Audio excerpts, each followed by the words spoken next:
নাকৰ আগত তেখেতৰ হাতত ধৰি ধৰি মন্ত্ৰী জয়ন্ত মল্ল বৰুৱাই অসমত 161 বিঘা মাটি এতিয়ালৈকে দিয়া তথ্য ক্ৰয় কৰিছে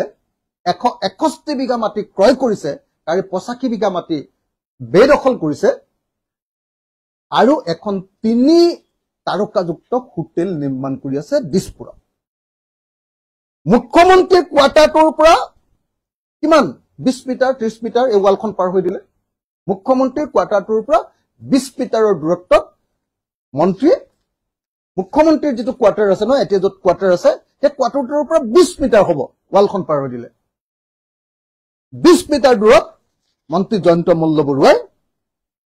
এটা 3 তাৰকাযুক্ত এখন ডাঙৰ হোটেল 3 তাৰকাযুক্ত এখন বিশাল এটো কি বুলি কয় এটো খেৰি বুলিয়ে কয় ন এনেকে দেনে থিয় হৈ থকাটো টাৱাৰ বুলিয়ে কয় ন এনেকৈ একদম টাৱাৰ থকা এখন হোটেল বনাইছে ইয়াৰ পত্নীৰ নামত আছে হোটেলখনৰ নাম কৈলাশ ৰেসিডেন্সি তেখেতৰ দেউতাকৰ নাম কৈলাশ নহয় কৈলাশ ৰেসিডেন্সি হোটেলখনৰ নাম এতিয়া মই অসমৰ মুখ্যমন্ত্ৰী কব খুজিছো যে মুখ্যমন্ত্ৰী ডাঙৰীয়া আপুনি সাগে নাকত তেল দি এই সময়খিনি থুই আছে কালি দেখিছো জয়ন্ত মল্ল বৰুৱাই ফটো অফ দা ডে বুলি এখন ফটো দিছে ফেসবুকত মোলে কোনোৱে পঠিয়াই দিছে হোৱাটছআপত বলে আপুনি হেৰি কৰিলে কি হ'ব তক সিএমৰ লগত কেনেকৈ হাঁহি হাঁহি ফটো উঠিছে যি সময়ত মই এজন তেখেতসকলৰ একে বিধানসভাৰ এজন বিধায়কে আৰু এটা দলৰ সভাপতিয়ে কালি প্ৰমাণ কৰিছো যে আপোনাৰ মন্ত্ৰী এজনে 40 বিঘা মাটি একেটা সময়তে কিনিছে 85 বিঘা মাটি দখল কৰিছে আৰু তেজপুৰত আৰু 36 বিঘা মাটি কিনিছে এই সময়ত অসমৰ মুখ্যমন্ত্ৰীয়ে তেখেতৰ লগত হাঁহি হাঁহি ফটো উঠি পঠিয়াই দিছে তো একদম মানে ইচ্ছা কৰি এটো কৰিছে যে না একো হোৱা নাই আমি আছো জয়ন্ত মল্লৰ লগত মই আছো এই বুলি কৈছে গতিকে এতিয়া আমাৰ হিমন্ত বিশ্ব শৰ্মাৰ বাঘটো অলপ শুই আছে হিমন্ত মল্লৰ বিশ্ব শৰ্মাৰ বাঘটো শুই আছে আৰএছএছৰ নেতা বশিষ্ঠ বুজৰ বৰুৱা আৰএছএছৰ নেতা উমেশ চক্ৰৱৰ্তী মানে নলবাৰীৰ কাৰণে কৈ আছো মই আৰএছএছৰ নেতা ভূপেশ শৰ্মা তেওঁলোকৰ বাঘটো শুই আছে খুব স্বচ্ছ হিন্দু ৰাষ্ট্ৰ প্ৰতিষ্ঠা কৰিব খোজা ৰাম ৰাজ্য প্ৰতিষ্ঠা কৰিব খোজা আমাৰ বশিষ্ঠ বুজৰ বৰুৱাহঁতৰ বাঘটো এতিয়া শুই আছে অসমত তিল তিলকে ঘাম মাটিত পেলায় তেজ মাটিত পেলায় যিসকল বিজেপি কৰ্মীয়ে এই বিজেপি দলটো গঢ়ি তুলিছিলে 16 চনত শাসনলৈ আনিছিলে 21 চনত শাসনলৈ আনিছিলে তেওঁলোকে কিন্তু কোনো সম্পত্তি কৰিব পৰা নাই তেওঁলোকে 1250 টকাতেই আছে এতিয়া হিতাধিকাৰী 1250 টকাৰ হিতাধিকাৰী হয়তো কোনোবাই এক পইচাও পোৱা নাই কিন্তু যে সময়ত তেওঁলোকে সংগ্ৰাম কৰি কংগ্ৰেছৰ বিৰুদ্ধে যুঁজি কাৰোবাৰ প্ৰাণ গৈছে কোনোবাই মাৰ খাইছে কোনোবাই ত্যাগ কৰিছে কাৰোবাৰ চাকৰি গৈছে কাৰোবাই লাট খাইছে কাৰোবাই পিটন খাইছে এনেকুৱা পৰিস্থিতিত যি বিজেপি চৰকাৰক আনিছিলে এই বিজেপি কানিবলৈ কষ্ট কৰি থকাৰ সময়ত কংগ্ৰেছৰ আটাইতকৈ যিকিটা দগাবাজ আছিল এই দগাবাজ গিটাই বদমাছ গিটাই জেল যোৱাৰ ভয়ত বিজেপিত জয়েন কৰিছিলে জেল যোৱাৰ ভয়ত বিজেপিত জয়েন কৰিছিলে যে হাৱা আহি গ'ল আমি জেল যোৱাটো খাটাং বিজেপিত জয়েন কৰিছিলে এতিয়া খে গিটাৰ সৈনিক গিজনী গুটে গিজনী কোটিপতি মানে আৰবপতি হ'ল আৰু আমাৰ আকৌ এবাৰ মোদী চৰকাৰ বুলি গাই থকা সব মহিলাবিলাক 1250 টকীয়া নহলে 0 টকীয়া নহলে ভিক্ষাৰী নহলে একো নাইকিয়া নহলে বা খুব বেছি 10,000 টকা পাম বুলি ভাবি থকা 10,000 টকা পাম বুলি লাখপতি বাইদেউৰ টকা 10,000 পাম বুলি ভাবি থকা একো ৰাখি মহিয়াই কৈ থাকে পুৰণি বিজেপিৰ সেই নেতাবিলাকৰ সেই কৰ্মীবিলাকৰ ঘৰবিলাক এতিয়াও আগৰ ধৰণে থাকিল তেওঁলোকৰ পত্নীবিলাকে এতিয়াও ঘৰতে ভাত ৰান্ধি থাকে আৰু জয়ন্ত মল্ল বৰুৱাহঁতৰ কন্যাবিলাকে এতিয়া আৰবপতি হৈ কোনোবাই 2 লাখ টকীয়া বেগ লৈছে মানি বেগ মানে এইটো কি ভেন্টি বেগ নে মানি বেগ বুলি কয় 2 লাখ টকীয়া বেগ লৈছে কোনোবাই জোতাযোৰকে 5 লাখ মান টকাৰ পিন্ধি চাইছে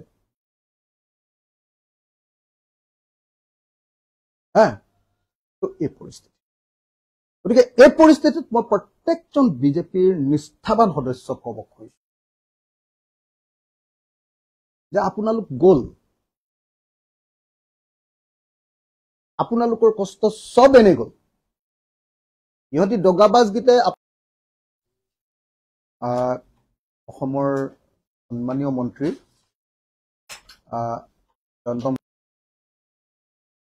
দগাবাজ অসমীয়া শব্দ আৰু কি ইয়াতকে বেয়াকে ক'লেতো মোক আকৌ অসভ্য বুলি কৈ দিব ন কাৰণে ইয়াতকে নকওঁ তো আপোনালোকে নিজে মই একদম প্ৰত্যেক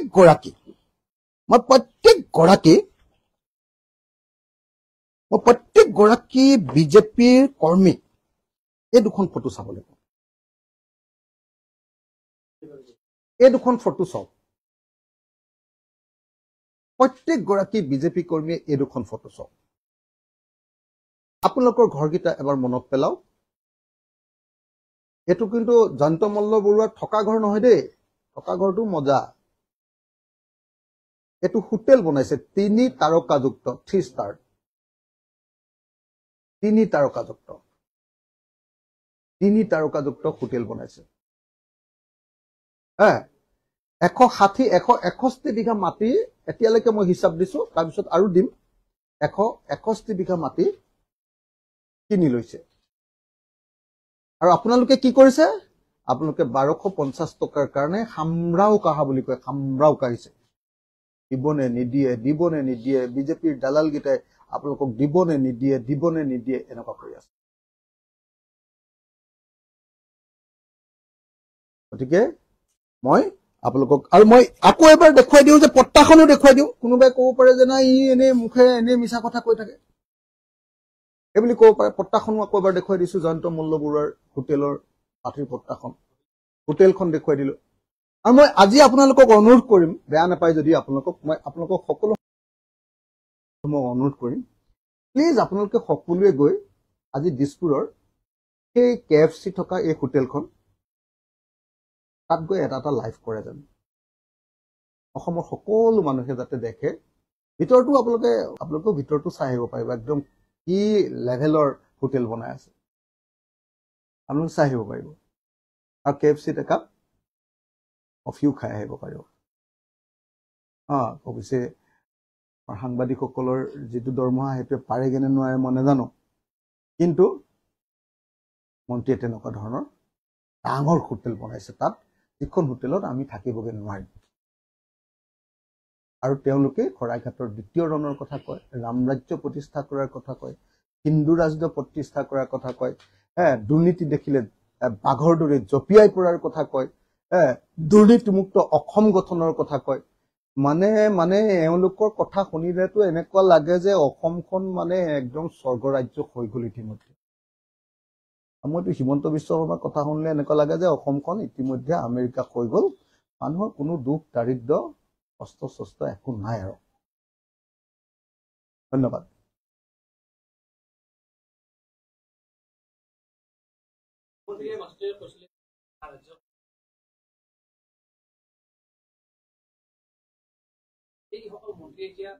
মই মুখ্যমন্ত্ৰীক এটা কথা কওঁ মুখ্যমন্ত্ৰীয়ে যে কৈছে যে এতিয়া মন্ত্ৰী আছে মন্ত্ৰী গলে কেনেকৈ চলিব মই মুখ্যমন্ত্ৰীক এটা কথা কওঁ এতিয়া খেতিয়ক হৈ যেনে তেনে কষ্ট কৰি হাল বাই আছে বুঢ়া হলে কেনেকৈ চলিব ৰোৱনী গৰাকী বয়স হলে কেনেকৈ চলিব শ্ৰমিকজন যিজনে আপোনাৰ ঘৰত 250 টকা বা 500 টকাত কাম কৰে আপোনাৰ একদম দালানটো ওপৰত উলমি ৰং কৰি দিয়ে উলমি আপোনাৰ 5 মহলীয়া দালানটো সেই মানুহজন বয়স হলে কেনেকে চলিব অংগনবাদী কৰ্মীবিলাক বয়স হলে কেনেকে চলিব আমিতো এমএলএ বিলাকে পেনশন পাম বোধহয় আজিৰ দিনটোত আমাৰ পেনশন ৮৫,০০০ মান টকা হয়গে নেকি সব মিলাই সববিলাক মিলাই ৬০,০০০ টকা বোধহয় এৰিয়াৰ মানে এইটো পেনশনটো আৰু বোধহয় ২০,০০০ নে ২৫,০০০ টকা এটা আপোনাৰ হেল্থৰ নামত ৮৫,০০০ টকা যদি মই এমএলএ জনে পাওঁ তেওঁতো দুবাৰ মন্ত্ৰী হৈছে আৰু অলপ পাব ৫,০০০ মান টকা আৰু বাঢ়িব তাৰ পাছতো আৰু মানুহ এটা কিবা লাগে নেকি আপুনি কওকচোন কিন্তু অংগনবাদী কৰ্মীগৰাকীয়েতো একো নাপায় এতিয়াও নাপায় ৰিটায়াৰ কৰাৰ পাছতো নাপায় ৰান্ধনীগৰাকীয়ে একো নাপায় আশা কৰ্মীগৰাকীয়ে একো নাপায় আৰু চৰকাৰী চাকৰি যিবিলাকে ২০০৫ চনৰ পাছত যিকোনো চৰকাৰী চাকৰি সোমালে অসম চৰকাৰৰ অধীনত ভাৰত চৰকাৰৰ অধীনত তেওঁলোকৰতো পেনশন নাই নিউ পেনশন স্কিম তেতিয়াহ'লে মুখ্যমন্ত্ৰী এজন বিধায়কৰ কাৰণে আৰু এজন মন্ত্ৰীৰ কাৰণে সৰ্বশক্তিমান সমগ্ৰ অসমত গুগ্ৰাখে লুটন দিয়া মন্ত্ৰীৰ কাৰণে এনেকৈ এই বিশেষাধিকাৰ বিচৰা কথাটো কেনেকুৱা ধৰণৰ কথা এতিয়া প্ৰমাণ নকৰে নে যে অসমৰ মুখ্যমন্ত্ৰীজন সেই দগাবাজ যেটো মই কৈ আছো দুষ্ট মানুহবিলাকৰ এজন ডাঙৰ প্ৰতিনিধি এতিয়া প্ৰমাণ নকৰে জানো কওকচোন এতিয়া বহুতে খুদিব পাৰে যে আপোনাৰ জয়ন্ত মল্লবৰুৱাই ইমান টকা ক'ত পাইছে মই আপোনালোকক এবাৰ এটা কথা ক'ব খুজিছো অসমত এতিয়ালৈকে মই হিচাপ কৰি যেটো এছেম্বলিত কোৱেশ্চন কৰিছিলো ২৮,০০০ কোটি টকাৰ এতিয়ালৈকে ২৮,০০০ কোটি টকাৰ এতিয়ালৈকে জেজেএমৰ কাম হৈছে ২৮,০০০ কোটি টকা তাৰে ১৬,০০০ কোটি টকাৰ পেমেন্ট ইতিমধ্যে ঠিকাদাৰক দিলে আৰু ১২,০০০ কোটি টকাৰ পেমেন্ট দিবলৈ বাকি আছে কিন্তু এই ২৮,০০০ কোটি টকাৰ প্ৰত্যেকটো টকাৰ বিনিময়ত মন্ত্ৰীয়ে যোন মন্ত্ৰী আছিল মন্ত্ৰীয়ে বা গাৰ্জেন মিনিষ্টাৰে মুঠতে মন্ত্ৰীয়ে ৫ৰ পৰা ১০% কমিশ্যন লয় ২৮,০০০ কোটি টকাৰ 10% কমিশ্যন হলে কিমান হ'বগে ২৮০ কোটি নে ২৮,০০০ নহয় ২,৮০০ কোটি টকা হৈ যাব মানে 10% হলে ২,৮০০ নহয় নে ২,৮০০ কোটি টকাৰ কমিশ্যন অসমৰ মন্ত্ৰীবিলাকে পাইছে ২,৮০০ কোটি টকাৰ কমিশ্যন যদি 5% বুলি ধৰিলো হেতু ৫ৰ পৰা ১০ লয় দেই আৰু পইচা পোৱাৰ আগতে এডভান্স লয় আকৌ এটো কমিশ্যনটো জানে নহয় কামটো পাবৰ কাৰণে পইচাটো দিলেহে কামটো পায় ২,৮০০ কোটি টকাৰ যদি আধাও কৰি দিও ১৪০০ কোটি টকা কি আছিল এটো এই এতিয়াহে হৈছে কিছুদিনৰ আগতে ন তো গতিকে এটো কিমান ডাঙৰ পৰিমাণ আপোনালোকে নিজে ভাবক আৰু সেই ঠিকাদাৰবিলাক পিএইচসি ঠিকাদাৰবিলাক এতিয়া এজনকে বিপদত পৰি বহুতে এতিয়া সুইচাইড কৰিবলৈ ৰৈ আছে মানে যতেই পিএইচসি ঠিকাদাৰ পাইছো তেখেতসকলৰ অৱস্থাত দেখিলে মোৰ বেয়া লাগে এতিয়া তাৰ যে কি বৰবাদ হৈ গ'ল মোৰ এজন চিনাকি এজন পিএইচসি ঠিকাদাৰ আমাৰ মানে তেওঁৰ দেউতাকৰ কেঞ্চাৰ তেওঁৰ দেউতাকৰ চিকিৎসা কৰিব পৰা নাই সব গাড়ী গুৰা যিমান আছিল সব বিক্ৰী কৰি দিলে যিমান যি প্ৰপাৰ্টি আছিল সব বিক্ৰী কৰি দিলে ধাৰ আমাৰ অসমীয়া ল'ৰা বেছি টকা 10 কোটি মান টকাৰ কাম পাইছিলে যিমান আছিল সব খৰচ কৰি দিলে এতিয়া আৰু একো নাই পৰিস্থিতি দেখিলে নিজৰ কান্দি দিবলৈ মন যায় মই যিকিটা দৰমহা পাও তাৰ পৰাই কিবা এটা দিয়ে যেন লাগে এনেকুৱা পৰিস্থিতি আৰু আমাৰ মন্ত্ৰীয়ে বনাইছে টাৱাৰ 3-star টাৱাৰ আৰু হোটেল তাৰ পাছত আকৌ এওঁলোকে কয় বোলে আমি দুৰ্নীতিৰ বিৰুদ্ধে শূন্য সহনশীল দুৰ্নীতি দেখিলে বাঘৰ দৰে জপিয়াই পৰিম নেহি খাওঁগা নেহি খানে দুংগা কি যে ডায়লগ ইহঁতৰ ডায়লগ শুনিলেতো একদম মাথা চাথা নষ্ট হৈ যায় ভাই ধন্যবাদ আৰু কি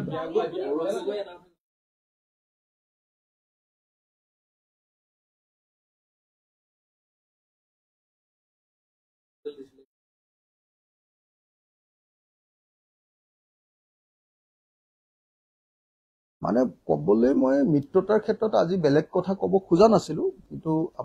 কালিও আপোনালোকে সুধিছে আজিও সুধিছে কাৰণে এটাই কথা কওঁ যে যদি সঁচাকে বিজেপিৰ এই ভ্ৰষ্টাচাৰী চৰকাৰখনক সাম্প্ৰদায়িক আৰু ফেচিবাদী চৰকাৰখনক খেদিব লাগে মানুহক যদি বচাব লাগে তেতিয়াহ'লে মিত্ৰতা কৰিব লাগে আৰু মানুহক বচোৱাটো যদি উদ্দেশ্য নহয় যদি নিজৰ দল বচোৱাটো বা নিজৰ কেৰিয়াৰ বচোৱাটোহে আমাৰ উদ্দেশ্য হয় তেতিয়াহ'লে মিত্ৰতা নকৰিলেও লোকচান নাই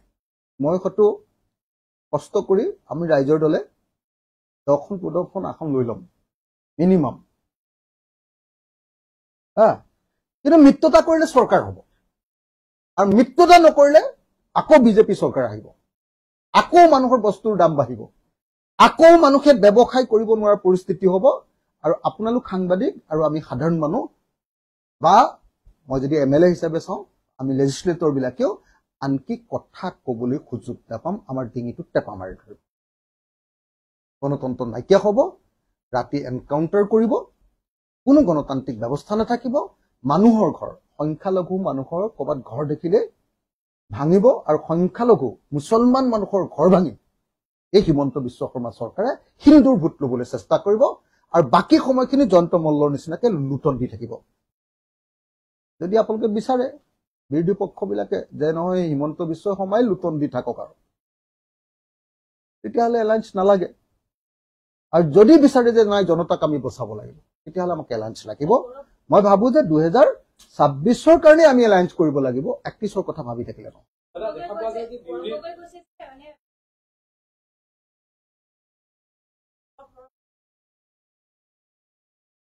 মানে মই আপোনালোকক এটা কথা কৈ থওঁ যে আলোচনাত আমি বহিছো এনে মিছা কথা কৈ লাভ নাই আপোনালোকৰ বুম নোহোৱাকে আমি আলোচনাত বহিছো কিন্তু ৰিজাল্টে এতিয়ালৈকে ভাল অহা নাই মানে মইতো আপোনালোকক ডিটেইলছ নকওঁ কিন্তু আপোনালোকক অসমৰ মানুহক এক লাইন দুই লাইন কথাটো জনাই নথলেওতো মোক ভুল বুজিব পিছত মানে আলোচনাত বহিছো কিন্তু এতিয়ালৈকে ভাল খবৰহে অহা নাই ইমান আৰু নকওঁ দিয়ক মানে যেতিয়া কৈছো যেতিয়া আৰু নিশ্চয় এনে যাৰ তাৰ লগত বহাৰ কথা কোৱা নাই নিশ্চয় আপোনালোকক সেইটোৱে কৈছো আয়কৰ বিভাগ এটা আছে আৰু আয়কৰ বিভাগৰ দেখা পোৱা যায়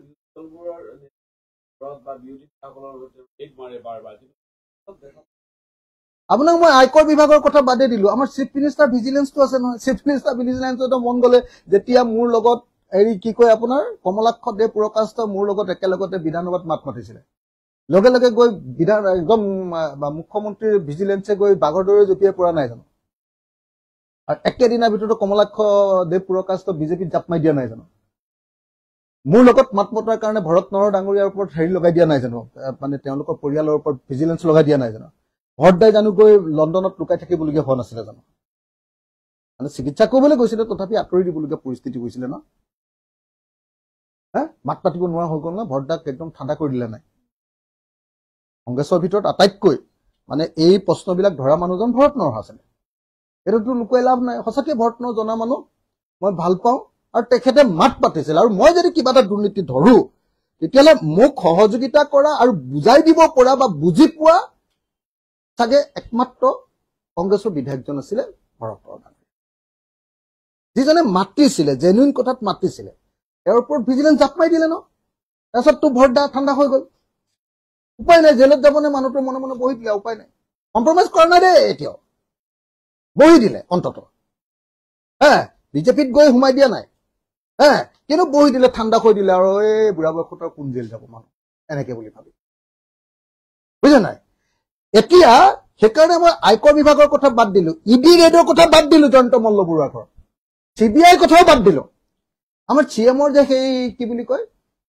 জাপ মাৰি পৰা বাঘটো সেইটো ক'ত গ'ল চিএম ভিজিলেন্সটো বনাই থৈছে নহয় নিজৰ ইচ্ছামতে ব্যৱহাৰ কৰিবলৈ সেইটো ক'ত গ'ল যিজন চিএমে ডাঙৰ কেলেংকাৰীটো ওলোৱাৰ পাছত হাঁহি হাঁহি জয়ন্ত মল্ল বৰুৱাৰ ওপৰত ফটো উঠে তেতিয়াহ'লে বুজিবলৈ বাকী আছে নেকি যে এই গোটেই কাণ্ডটোৰ লগত তেওঁৰ সমৰ্থন আছে? এইটো বুজিবলৈ বাকী আছে নি? CM চাগে কৈছে এই অলপ বাচি খাবি, দাগি শুবি, সম্পত্তি কৰ, অলপ চাই চিতি কৰিবি না, এনেকৈ কৈছে চাগে, বুজা নাই?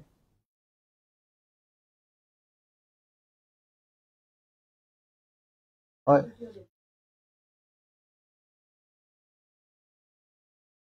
ঢেৰ আছে। আৰু মই সঁচাকে 15 দিন দি শেষ কৰিব নোৱাৰিম, কিন্তু মই চক এটা দলৰ সভাপতি আৰু মই যদি সদায় এই প্ৰেছ মিটটোকে দি থাকো তেতিয়াহ'লেতো মোৰ দলটো থাকি যাব, 1 নম্বৰ। আৰু 2 নম্বৰ কথা, মোৰ আজিকালি অলপ লাজো লাগে। মোক কেতিয়াবা মানুহে সোধে তই NHPC বিৰুদ্ধে আন্দোলন কিয় নকৰ? মই কৈছো যিটো মানুহে NHPC-টো 5 বছৰ বন্ধ কৰি ৰাখিছিলো ষ্ট্ৰীট ফাইট কৰি, এতিয়া মই বেলেগ পাৰ্টিৰ নিচিনাকে তাত প্ৰতীকী আন্দোলন বন্ধ কৰক বুলি ধৰ্ণা মাৰিবলৈ নোৱাৰো নহয়। মই কৰিলে একেবাৰে বন্ধই কৰি দিব লাগিব, বুজিছে নে নাই? গতিকে মই আপোনালোকক ডেফিনেটলি আৰু বাকী খবৰবিলাকো দি থাকিম মাজে মাজে, কিন্তু সন্ধালনিকে সদায় দি থাকিবলৈ এতিয়া সময় নহ'ব। মোৰ কাইলৈৰ পৰা আকৌ প্ৰগ্ৰেম আছে, কাইলৈৰ পৰা প্ৰগ্ৰেম আছে। মোৰ মাৰ বেমাৰ হৈ আছে, 20 ঘণ্টা মাৰ লগত লাগিয়ে থাকিব লাগে। তো গতিকে সেই গোটেইবিলাকৰ মাজত ডেফিনেটলি যেতিয়াই ইচ্ছা কৰোঁ, যেতিয়াই ভাবোঁ যে এই সময়ত কৰা দৰকাৰ, সেই সময়ত কৰি ল'ম। আৰু নহ'লে আপোনালোকৰ হাতলৈ দি দিম বস্তুখিনি, আপোনালোকে উলিয়াই থাকিব, ভয় চয় নকৰিব। আৰু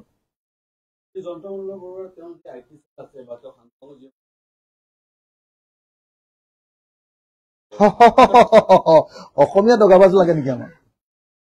অসমীয়া মানুহে লাগে, অসমীয়া দগাবাজ নালাগে কি? অসমীয়া মানুহে এনেকুৱা হোটেল কৰিছে, কি বেয়া হৈছে নেকি? এই দগাবাজ, এই এনেকুৱা দগাবাজ সেইটো পইচা খোৱা পাৰ্টি, যিটো 1500 টকা পাই যায়, সিহঁতি এইবিলাক লিখে, ভাল মানুহে নিলিখে এইবিলাকত। হ'ব, ধন্যবাদ দেই।